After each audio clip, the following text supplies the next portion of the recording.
कार्तवीर्य अर्जुन ने कहा, हे राम, आप श्री हरि के अंश, हरि के भक्त और जितेंद्रिय हैं। मैंने जिनके मुख से धर्म श्रवण किया है, आप उनके गुरु के भी गुरु हैं। जो कर्मवश ब्राह्मण कुल में उत्पन्न हुआ है, ब्रह्म चिंतन करता है और अपने धर्म में तत्पर एवं शुद्ध है, इसीलिए वह ब्राह्मण कहलाता है। जो मनन करने के कारण नित्य बाहर भीतर कर्म करता रहता है, सदा मौन धारण किए रहता है और समय आने पर बोलता है, वह मुनि कहलाता है। जिसकी सुवर्ण और मिट्टी के ढेले में, घर और जंगल में तथा कीचड़ और अत्यंत चिकने चंदन में समता की भावना है, वह योगी कहा जाता है। जो संपूर्ण जीवों में समत्व बुद्धि से विष्णु की भावना करता है और श्री हरि की भक्ति करता है, वह हरि भक्त कहा जाता है। ब्राह्मणों का धन तप है। चूंकि तपस्या कल्पतरु और कामधेनु के समान है, इसलिए उनकी निरंतर तप में इच्छा लगी रहती है। रजोगुणी पुरुष कर्मों के रागवश राजसिक कार्य करता है और रागांध होकर रजोगुणी कार्यों में लगा रहता है। इसी कारण वह राजा कहा जाता है।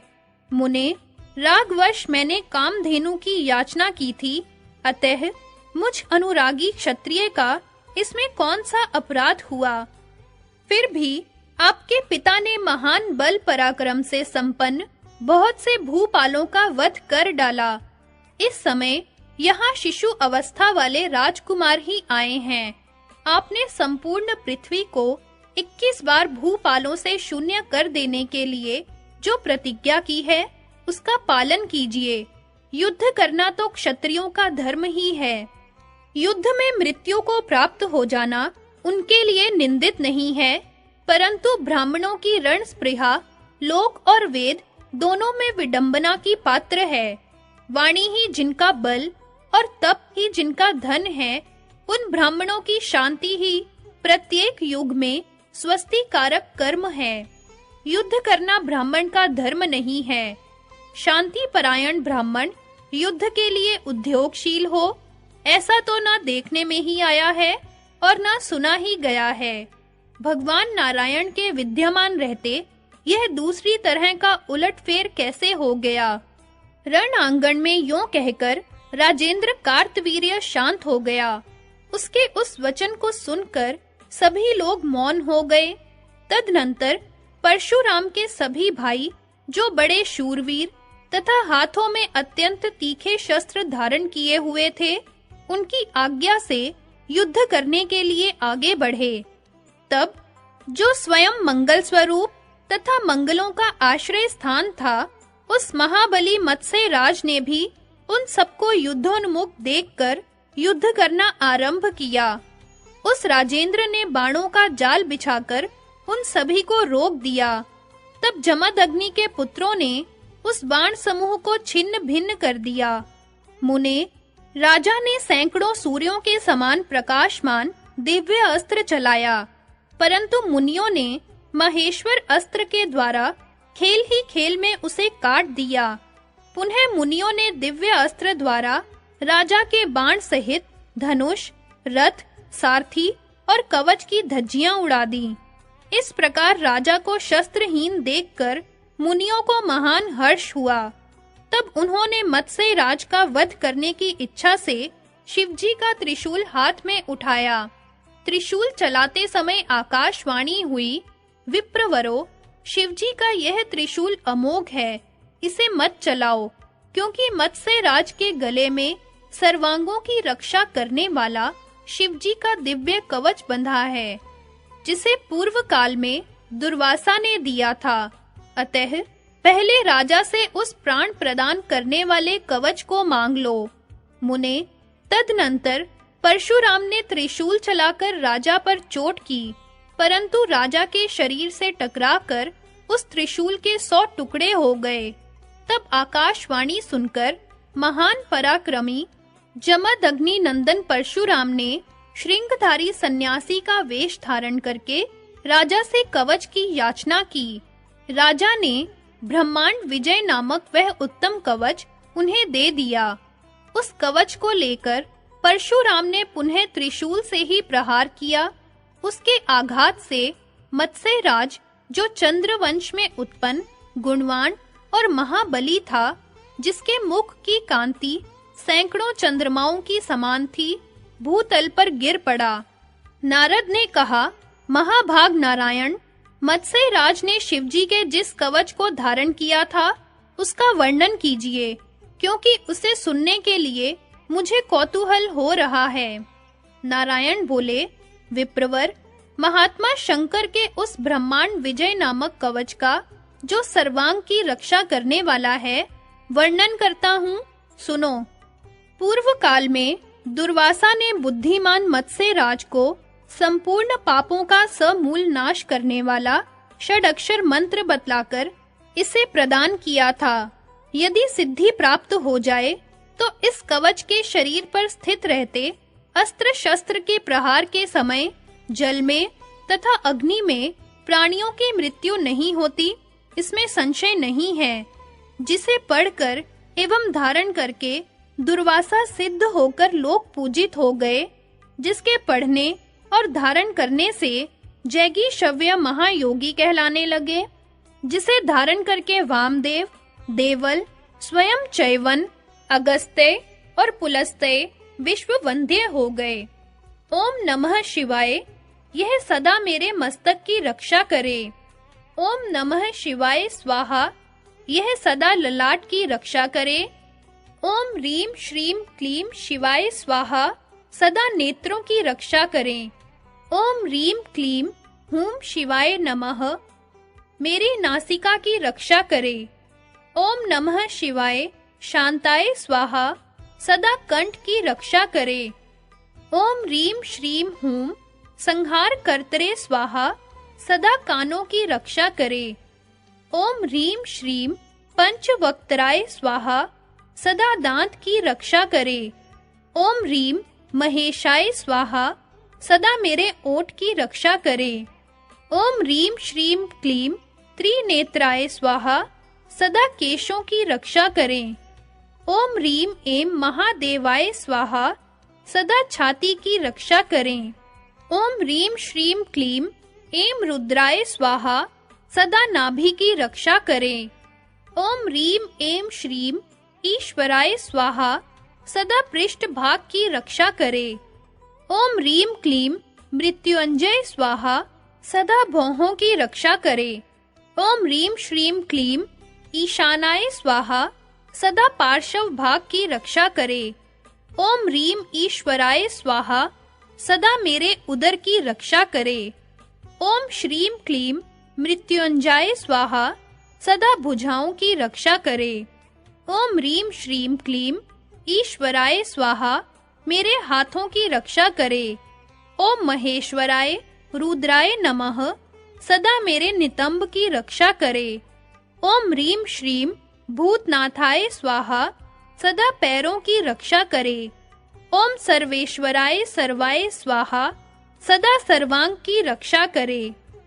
पूर्व में भूतेश मेरी रक्षा करे, अग्नि कोण में शंकर रक्षा करें, दक्षिण में रुद्र तथा नैऋत्य कोण में स्थाणु मेरी रक्षा करें, पश्चिम में खंड परशु, वायव्य कोण में चंद्रशेखर, उत्तर में गिरीश और ईशान कोण में स्वयं ईश्वर रक्षा करें। ऊर्ध्व भाग में मृड और अधो भाग में स्वयं मृत्युंजय सदा रक्षा करें। जल में, स्थल में, आकाश में, सोते समय अथवा जागते रहने पर भक्त वत्सल पिनाकी सदा मुझ भक्त की स्नेह पूर्वक रक्षा करें। वत्स, इस प्रकार मैंने तुमसे इस परम अद्भुत कवच का वर्णन कर दिया। इसके 10 लाख जप से ही सिद्धि हो जाती है, यह निश्चित है। यदि यह कवच सिद्ध हो जाए तो वह निश्चय ही रुद्र तुल्य हो जाता है। वत्स, तुम्हारे स्नेह के कारण मैंने वर्णन कर दिया है, तुम्हें इसे किसी को नहीं बतलाना चाहिए, क्योंकि यह काण्व शाखोक्त कवच अत्यंत गोपनीय तथा परम दुर्लभ है। सहस्त्रों अश्वमेध और सैकड़ों राजसूय ये सभी इस कवच की 16वीं कला की समानता नहीं कर सकते। इस कवच की कृपा से मनुष्य निश्चित ही जीवन मुक्त, सर्वज्ञ, संपूर्ण सिद्धियों का स्वामी और मन के समान वेगशाली हो जाता है। इस कवच को बिना जाने जो भगवान शंकर का भजन करता है, उसके लिए 1 करोड़ जप करने पर भी मंत्र सिद्धिदायक नहीं होता। मत्स्य राज के वध के पश्चात अनेकों राजाओं का आना और परशुराम द्वारा मारा जाना, पुनः राजा सुचंद्र और परशुराम का युद्ध, परशुराम द्वारा काली स्तवन, ब्रह्मा का आकर परशुराम को युक्ति बताना, परशुराम का राजा सुचंद्र से मंत्र और कवच मांगकर उसका वध करना। श्री नारायण कहते हैं, नारद, युद्ध में मत्स्य राज के गिर जाने पर महाराज कार्तवीर्य के भेजे हुए बृहद्वल, सोमदत्त, विदर्भ, मिथिलेश्वर, निषदराज, मगधाधिपति एवं कान्यकुब्ज, सौराष्ट्र, राढ़िये, वारेंद्र, सौम्य बंगीय, महाराष्ट्र, गुर्जर जातीय और कलिंग आदि के सैकड़ों राजा 12 अक्षौहिणी सेना के साथ आए, परंतु परशुराम जी ने सबको रणभूमि में सुला दिया। यह देखकर 1 लाख नरपतियों के साथ 12 अक्षौहिणी सेना लेकर राजा सुचंद्र रणस्थल में आए। सुचंद्र के साथ भयानक युद्ध हुआ, पर वे परास्त न हो सके। तब परशुराम ने देखा कि मुंडमाला धारण किए हुए विकटानना भयंकर जगजननी भद्रकाली उनकी रक्षा कर रही है। यह देखकर परशुराम ने शस्त्र अस्त्र का त्याग करके महामाया की स्तुति आरंभ की। परशुराम बोले, आप शंकर जी की प्रियतमा पत्नी हैं, आपको नमस्कार है। सार स्वरूपा आपको बारंबार प्रणाम है। दुर्गति नाशिनी को मेरा अभिवादन है। माया रूपा आपको मैं बारंबार सिर झुकाता हूँ। जगत धात्री को नमस्कार नमस्कार। जगत कर्त्री को पुनः पुनः प्रणाम। जगत जननी को मेरा नमस्कार प्राप्त हो। कारण रूपा आपको बारंबार अभिवादन है। सृष्टि का संहार करने वाली जगन्माता, प्रसन्न होइए। मैं आपके चरणों की शरण ग्रहण करता हूँ। मेरी प्रतिज्ञा सफल कीजिए। मेरे प्रति आपके विमुख हो जाने पर कौन मेरी रक्षा कर सकता है? भक्त वत्सले, शुभे, आप मुझ भक्त पर कृपा कीजिए।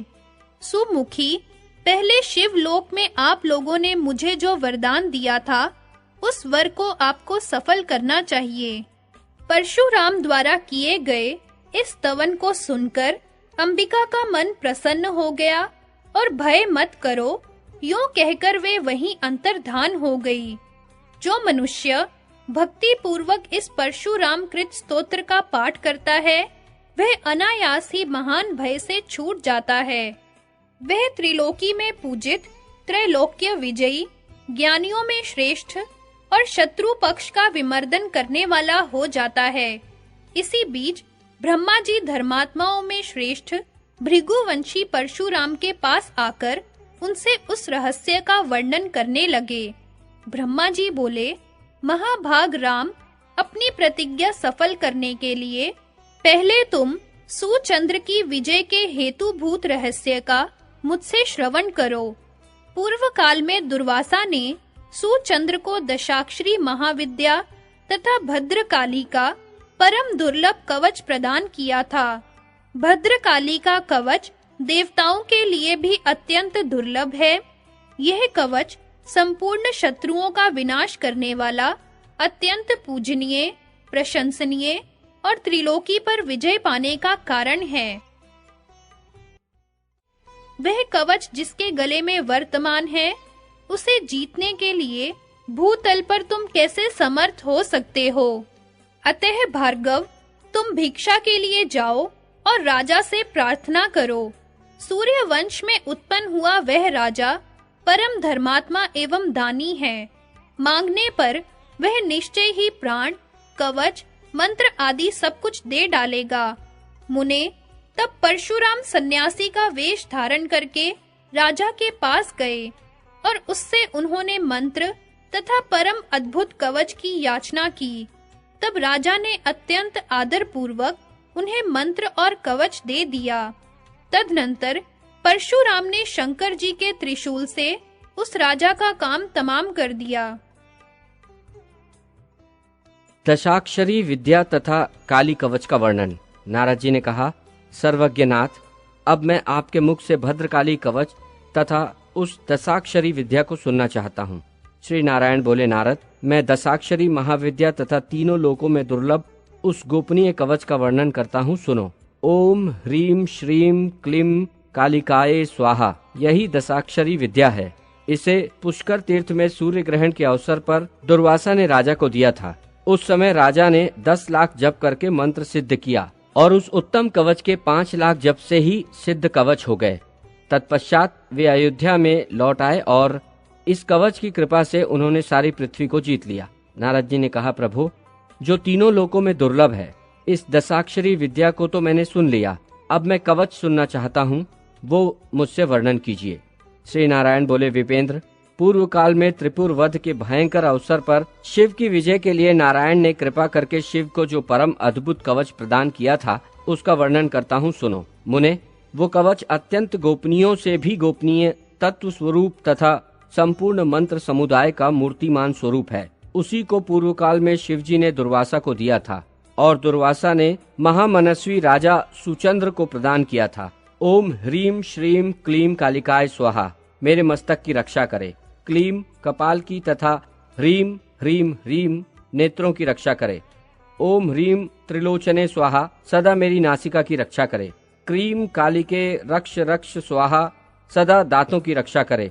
ह्रीम भद्रकालिके स्वाहा, मेरे दोनों होठों की रक्षा करे। ओम ह्रीम ह्रीम क्लीम कालिकाय स्वाहा, सदा कंठ की रक्षा करे। ओम ह्रीम कालिकाय स्वाहा, सदा दोनों कानों की रक्षा करे। ओम क्रीम क्रीम क्लीम कालिये स्वाहा, सदा मेरे कंधों की रक्षा करे। ओम क्रीम भद्रकालिये स्वाहा, सदा मेरे वक्षस्थल की रक्षा करे। ओम क्रीम कालिकाय स्वाहा, सदा मेरी नाभि की रक्षा करे। ओम ह्रीम कालिकाय स्वाहा, सदा मेरे पृष्ठ भाग की रक्षा करे। रक्त बीज विनाशिन्ये स्वाहा, सदा हाथों की रक्षा करे।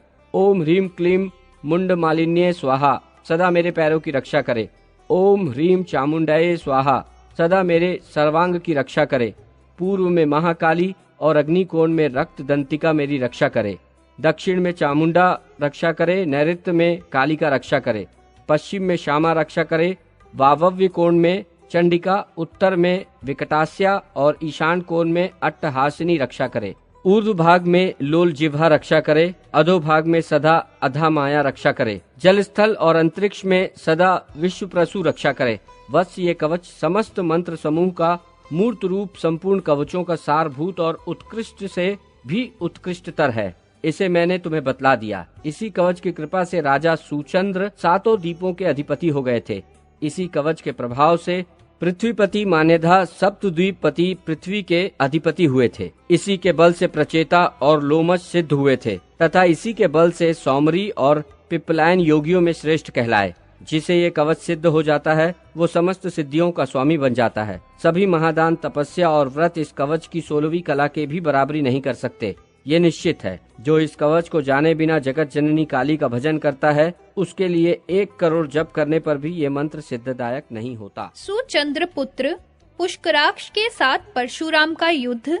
पशुपत अस्त्र छोड़ने के लिए उद्यत परशुराम के पास विष्णु का आना और उन्हें समझाना, विष्णु का विप्र वेश से पुत्र सहित पुष्कराक्ष से लक्ष्मी कवच तथा दुर्गा कवच को मांग लेना। लक्ष्मी कवच का वर्णन। श्री नारायण कहते हैं, ब्राह्मण, रण क्षेत्र में राजाधिराजों के शिरोमणि सुचंद्र के गिर जाने पर 3 अक्षौहिणी सेना के साथ पुष्कराक्ष आ धमका। महान पराक्रमी राजा पुष्कराक्ष सूर्यवंश में उत्पन्न महालक्ष्मी का सेवक, लक्ष्मीवान और सूर्य के समान प्रभाशाली था। वह सुचंद्र का पुत्र था। उसके गले में महालक्ष्मी का मनोहर कवच बंधा था, जिसके प्रभाव से वह परम ऐश्वर्य संपन्न और त्रिलोक विजयी हो गया था। उसे देखकर बुद्धिमान परशुराम के सभी भाई हाथों में नाना प्रकार के शस्त्र अस्त्र धारण करके युद्ध करने के लिए आ डटे। राजा ने लीला पूर्वक बाण समूह की वर्षा करके उन्हें छेद डाला। तब उन वीरों ने भी हंसते-हंसते उन बाणों के टुकड़े-टुकड़े कर डाले। फिर तो पुष्कराक्ष के साथ घोर युद्ध आरंभ हुआ। परशुराम ने पशुपत अस्त्र के सिवा सभी अस्त्र शस्त्रों का प्रयोग किया, पर पुष्कराक्ष ने सबको काट गिराया। तब अपने समस्त शस्त्र अस्त्रों को विफल देखकर परशुराम ने स्नान करके शिवजी को प्रणाम किया और पशुपत अस्त्र का प्रयोग करना चाहा। इतने में भगवान नारायण ब्राह्मण का वेश धारण करके वहां प्रकट हो गए और बोले। ब्राह्मण वेशधारी नारायण ने कहा, वत्स भार्गव, यह क्या कर रहे हो? तुम तो ज्ञानियों में श्रेष्ठ हो, फिर भ्रमवश क्रोधावेश में आकर मनुष्य का वध करने के लिए पाशुपत का प्रयोग क्यों कर रहे हो? इस पाशुपत से तो तत्काल ही सारा विश्व भस्म हो सकता है, क्योंकि यह शस्त्र परमेश्वर श्री कृष्ण के अतिरिक्त और सबका विनाशक है। अहो, पाशुपत को जीतने की शक्ति तो सुदर्शन चक्र में ही है, क्योंकि श्री हरि का सुदर्शन चक्र समस्त अस्त्रों का मान मर्दन करने वाला है।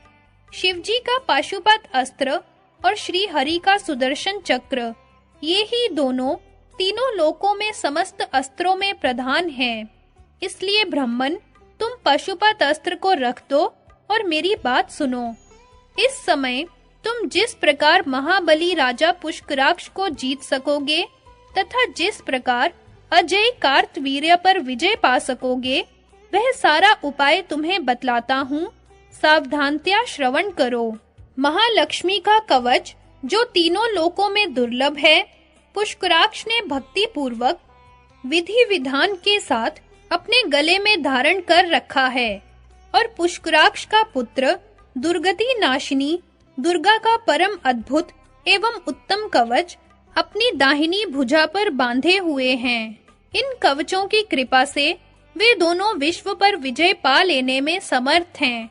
उनके शरीर पर कवचों के वर्तमान रहते त्रिभुवन में उन्हें कौन जीत सकता है? मुने, मैं तुम्हारी प्रतिज्ञा सफल करने के निमित्त उन दोनों के सन्निकट मांगने के लिए जाऊंगा और उनसे कवच की याचना करूंगा। ब्राह्मण की बात सुनकर परशुराम का मन भयभीत हो गया। तब वे दुखी हृदय से उस वृद्ध ब्राह्मण से बोले। परशुराम ने कहा, महाप्राज्ञ, ब्राह्मण रूपधारी आप कौन हैं? मैं यह नहीं जान पा रहा हूँ। अतः मुझ अनजान को शीघ्र ही अपना परिचय दीजिए। तत्पश्चात राजा के पास जाइए। परशुराम का वचन सुनकर ब्राह्मण को हंसी आ गई। वे, मैं विष्णु हूँ, यूं कहकर राजा के पास याचना करने के लिए चले गए। उन दोनों के सन्निकट जाकर विष्णु ने उनसे कवच की याचना की। तब विष्णु की माया से मोहित होकर उन्होंने विष्णु को दोनों कवच दान कर दिए। भगवान विष्णु उन कवचों को लेकर वैकुंठ को चले गए। नारद जी ने पूछा, महामुने, भूपाल पुष्कराक्ष को महालक्ष्मी का कवच किसने दिया था तथा पुष्कराक्ष के पुत्र को दुर्गा का दुर्लभ कवच किसने बताया था? आप इसे बतलाने की कृपा करें, क्योंकि इसे सुनने की मेरी प्रबल उत्कंठा है। जगत गुरु, साथ ही मुझे यह भी बताइए कि उन दोनों के कवच कैसे थे, उनका क्या फल है और वे दोनों मंत्र किस तरह के थे? श्री नारायण ने कहा, नारद, बुद्धिमान पुष्कराक्ष को महालक्ष्मी का कवच और दशाक्षर मंत्र सनत कुमार ने दिया था। उन्होंने ही गोपनीय स्तोत्र, उसका चरित्र, पूजा की विधि और सामवेदोक्त मनोहर ध्यान भी बतलाया था। दुर्गा का कवच, गुह्य स्तोत्र और दशाक्षर मंत्र पूर्व काल में दुर्वासा ने पुष्कराक्ष पुत्र को प्रदान किया था। इसके पश्चात देवी के उस परम अद्भुत संपूर्ण चरित्र को सुनोगे, जिसे उन्होंने महायुद्ध के आरंभ में प्रार्थना करने पर बतलाया था। अब मैं तुम्हें महालक्ष्मी का मंत्र बतलाता हूँ, उसे श्रवण करो। ओम श्रीम कमल वासिनी स्वाहा। यही वह परम अद्भुत मंत्र है। मुने, सनत कुमार ने बुद्धिमान पुष्कराक्ष को जो पूजा विधि और साम वेदोक्त ध्यान बतलाया था, उसे सुनो। सहस्त्रदल कमल जिनका आसन है, जो भगवान पद्मनाभ की सती साध्वी प्रियतमा है, कमल जिनका घर है, जिनका मुख कमल के सदृश और नेत्र कमल पत्र की सी आभा वाले हैं, कमल का फूल जिन्हें अधिक प्रिय है, जो कमल पुष्प की शैया पर शयन करती हैं, जिनके हाथों में कमल शोभा पाता है, जो कमल पुष्पों की माला से विभूषित है, कमलों के आभूषण जिनकी शोभा बढ़ाते हैं, जो स्वयं कमलों की शोभा की वृद्धि करने वाली है, और मुस्कुराती हुई जो कमल वन की ओर निहार रही हैं, उन पद्मिनी देवी का मैं आनंद पूर्वक भजन करता हूँ। साधक को चाहिए कि चंदन का अष्टदल कमल बनाकर उस पर कमल पुष्पों द्वारा महालक्ष्मी की पूजा करें।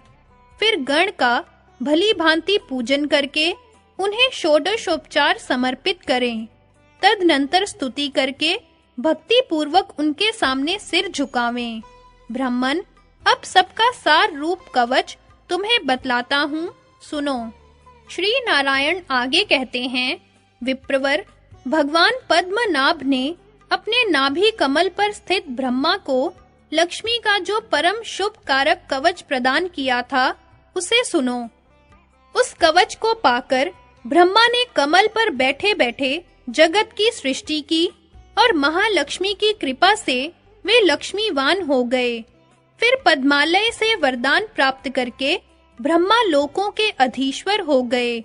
उन्हीं ब्रह्मा ने पद्म कल्प में अपने प्रिय पुत्र बुद्धिमान सनत कुमार को यह परम अद्भुत कवच दिया था। नारद, सनत कुमार ने वह कवच पुष्कराक्ष को प्रदान किया था, जिसके पढ़ने एवं धारण करने से ब्रह्मा समस्त सिद्धों के स्वामी, महान परम ऐश्वर्य से संपन्न और संपूर्ण संपदाओं से युक्त हो गए। संपूर्ण संपत्तियों के प्रदाता इस कवच के प्रजापति ऋषि हैं, बृहति छंद है, स्वयं पद्माल्या देवी हैं और धर्म, अर्थ, काम, मोक्ष में इसका विनियोग किया जाता है।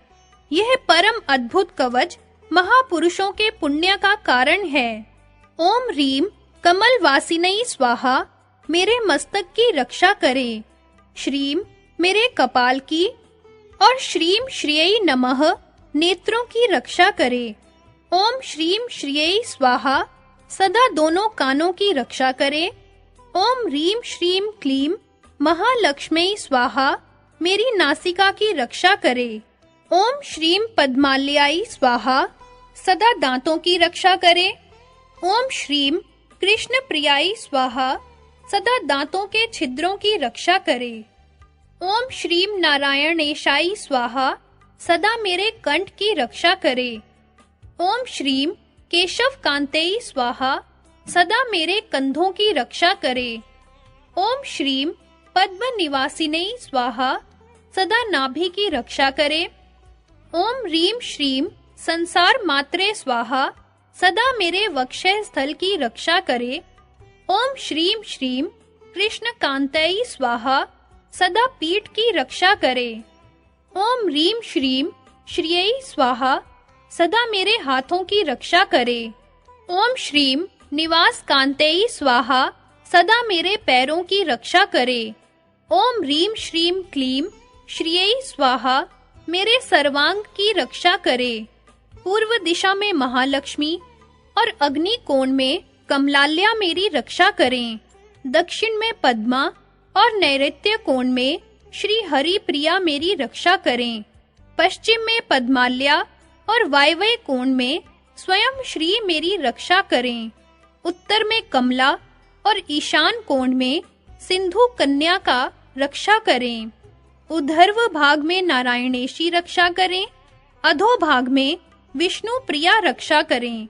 विष्णु प्राणाधिका सदा सब ओर से मेरी रक्षा करें। वत्स, इस प्रकार मैंने तुमसे इस सर्व ऐश्वर्य प्रद नामक परम अद्भुत कवच का वर्णन कर दिया। यह समस्त मंत्र समुदाय का मूर्तिमान स्वरूप है। धर्मात्मा पुरुष ब्राह्मण को मेरु के समान सुवर्ण का पहाड़ दान करके जो फल पाता है, उससे कहीं अधिक फल इस कवच से मिलता है। जो मनुष्य विधिवत गुरु की अर्चना करके इस कवच को गले में अथवा दाहिनी भुजा पर धारण करता है, वह प्रत्येक जन्म में श्री संपन्न होता है और उसके घर में लक्ष्मी 100 पीढ़ियों तक निश्चल रूप से निवास करती हैं। वह देवेंद्रों तथा राक्षस राजों द्वारा निश्चय ही अवध्य हो जाता है। जिसके गले में यह कवच विद्यमान रहता है, उस बुद्धिमान ने सभी प्रकार के पुण्य कर लिए, संपूर्ण यज्ञों में दीक्षा ग्रहण कर ली और समस्त तीर्थों में स्नान कर लिया। लोभ, मोह और भय से भी इसे जिस किसी को नहीं देना चाहिए, अपितु शरणागत एवं गुरु भक्त शिष्य के सामने ही प्रकट करना चाहिए। इस कवच का ज्ञान प्राप्त किए बिना जो जगत जननी लक्ष्मी का जप करता है, उसके लिए करोड़ों की संख्या में जप करने पर भी मंत्र सिद्धिदायक नहीं होता। दुर्गा कवच का वर्णन। नारद जी ने कहा, प्रभो, महालक्ष्मी के मनोहर कवच का वर्णन तो आपने कर दिया। ब्राह्मण, अब दुर्गति नाशिनी दुर्गा के उस उत्तम कवच को बतलाइए जो पद्माक्ष के प्राणतुल्य, जीवन दाता, बल का हेतु, कवचों का सार तत्व और दुर्गा की सेवा का मूल कारण है। श्री नारायण बोले, नारद, प्राचीन काल में श्री कृष्ण ने गोलोक में ब्रह्मा को दुर्गा का जो शुभ प्रद कवच दिया था, उसका वर्णन करता हूँ, सुनो। पूर्व काल में त्रिपुर संग्राम के अवसर पर ब्रह्मा जी ने इसे शंकर को दिया, जिसे भक्ति पूर्वक धारण करके रुद्र ने त्रिपुर का संहार किया था। फिर शंकर ने इसे गौतम को और गौतम ने पद्माक्ष को दिया, जिसके प्रभाव से विजयी पद्माक्ष 7 द्वीपों का अधिपति हो गया, जिसके पढ़ने एवं धारण करने से ब्रह्मा भूतल पर ज्ञानवान और शक्ति संपन्न हो गए, जिसके प्रभाव से शिव सर्वज्ञ और योगियों के गुरु हुए और मुनि श्रेष्ठ गौतम शिव तुल्य माने गए। इस ब्रह्मांड विजय नामक कवच के प्रजापति ऋषि हैं, गायत्री छंद है, दुर्गति नाशिनी दुर्गा देवी हैं और ब्रह्मांड विजय के लिए इसका विनियोग किया जाता है। यह परम अद्भुत कवच महापुरुषों का पुण्य तीर्थ है। ओम रीम दुर्गति नाशिनी स्वाहा मेरे मस्तक की रक्षा करे। ओम रीम मेरे कपाल की और ओम रीम श्रीम नेत्रों की रक्षा करे। ओम दुर्गाय नमः सदा मेरे दोनों कानों की रक्षा करे। ओम रीम श्रीम सदा सब ओर से मेरी नासिका की रक्षा करे। रीम श्रीम हूम दांतों की और क्लीम दोनों ओष्ठों की रक्षा करे। क्रीम क्रीम क्रीम कंठ की रक्षा करे। दुर्गे कपोल की रक्षा करे। दुर्ग विनाशिनी स्वाहा निरंतर कंधों की रक्षा करे। विपद विनाशिनी स्वाहा सब ओर से मेरे वक्षे स्थल की रक्षा करे। दुर्गे दुर्गे रक्षणीति स्वाहा सदा नाभि की रक्षा करे। दुर्गे दुर्गे रक्ष रक्ष सब ओर से मेरी पीठ की रक्षा करे। ओम रीम दुर्गाई स्वाहा सदा हाथ पैरों की रक्षा करे। ओम रीम दुर्गाई स्वाहा सदा मेरे सर्वांग की रक्षा करे। पूर्व में महामाया रक्षा करे। अग्नि कोण में कालिका, दक्षिण में दक्ष कन्या और नैऋत्य कोण में शिव सुंदरी रक्षा करे। पश्चिम में पार्वती, वायव्य कोण में वाराही, उत्तर में कुबेर माता और ईशान कोण में ईश्वरी सदा सर्वदा रक्षा करें।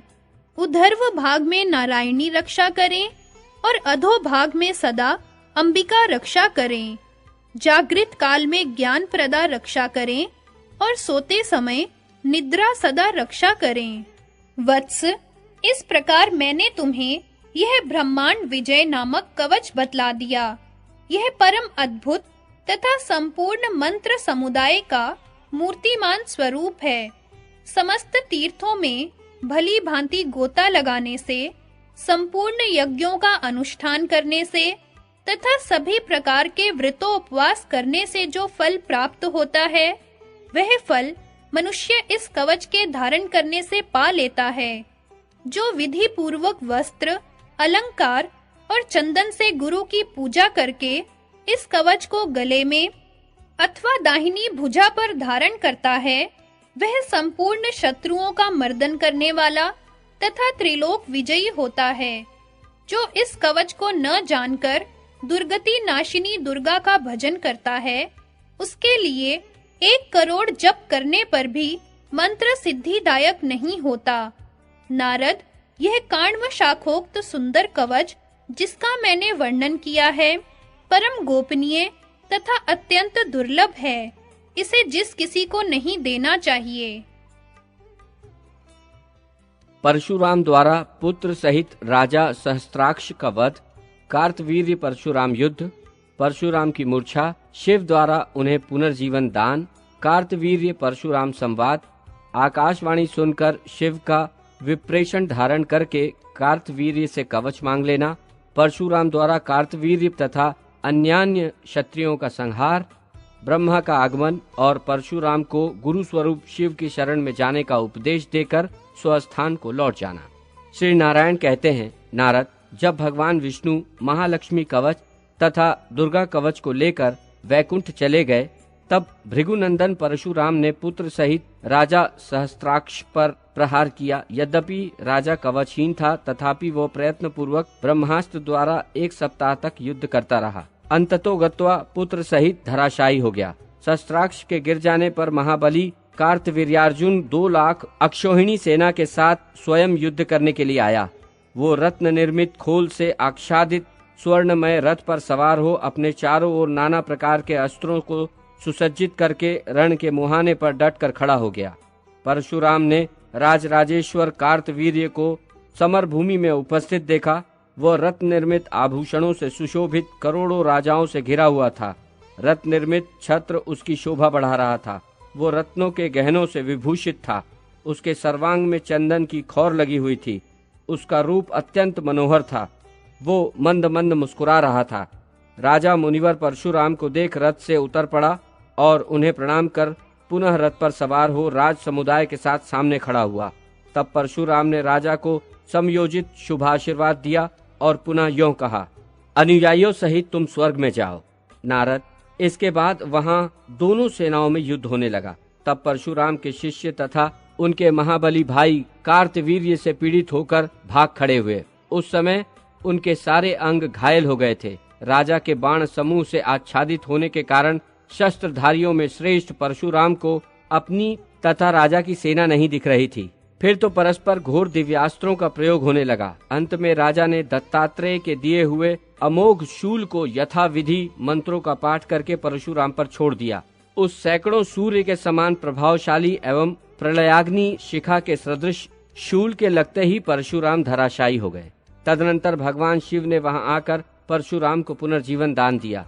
इसी समय वहां युद्ध स्थल में भक्त वत्सल कृपालु भगवान दत्तात्रेय शिष्य की रक्षा करने के लिए आ पहुँचे। फिर परशुराम ने क्रुद्ध होकर पाशुपतास्त्र हाथ में लिया, परंतु दत्तात्रेय की दृष्टि पड़ने से वे रणभूमि में स्तंभित हो गए। तब रण के मुहाने पर स्तंभित हुए परशुराम ने देखा कि जिनके शरीर की कांति नूतन जलधर के सदृश है, जो हाथ में बंसी लिए बजा रहे हैं, सैकड़ों गोप जिनके साथ हैं, जो मुस्कुराते हुए प्रज्वलित सुदर्शन चक्र को निरंतर घुमा रहे हैं, और अनेकों पार्षदों से घिरे हुए एवं ब्रह्मा, विष्णु और महेश्वर जिनका स्तवन कर रहे हैं, वे गोप वेशधारी श्री कृष्ण युद्ध क्षेत्र में राजा की रक्षा कर रहे हैं। इसी समय वहां यूं आकाशवाणी हुई, दत्तात्रेय द्वारा दिया हुआ परमात्मा श्री कृष्ण का कवच उत्तम रत्न की गुटिका के साथ राजा की दाहिनी भुजा पर बंधा हुआ है। अतः योगियों के गुरु शंकर भिक्षा रूप से जब उस कवच को मांग लेंगे, तभी परशुराम राजा का वध करने में समर्थ हो सकेंगे। नारद, उस आकाशवाणी को सुनकर शंकर ब्रह्मा का रूप धारण करके गए। और राजा से याचना करके उसका कवच मांग लाए। फिर शंभु ने श्री कृष्ण का वो कवच परशुराम को दे दिया। इसके बाद देवगण अपने अपने उत्तम स्थान को चले गए। तब परशुराम ने राजा को युद्ध के लिए प्रेरित करते हुए कहा।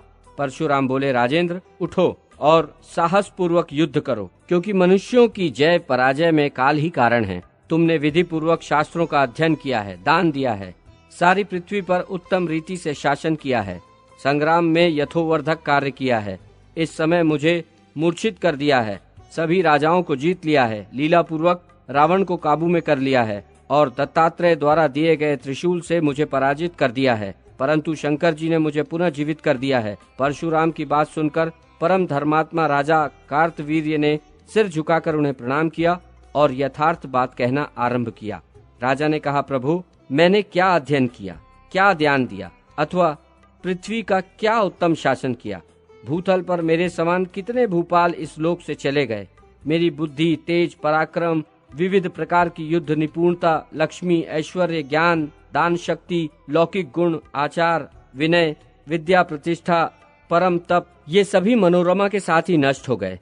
समय आने पर इंद्र मानव हो जाएंगे, समय आने पर ब्रह्मा भी मरेंगे, समय आने पर प्रकृति श्री कृष्ण के शरीर में तिरोहित हो जाएगी, समय आने पर सभी देवता मर जाएंगे और समय आने पर त्रिलोकी में स्थित समस्त चर अचर प्राणी नष्ट हो जाते हैं।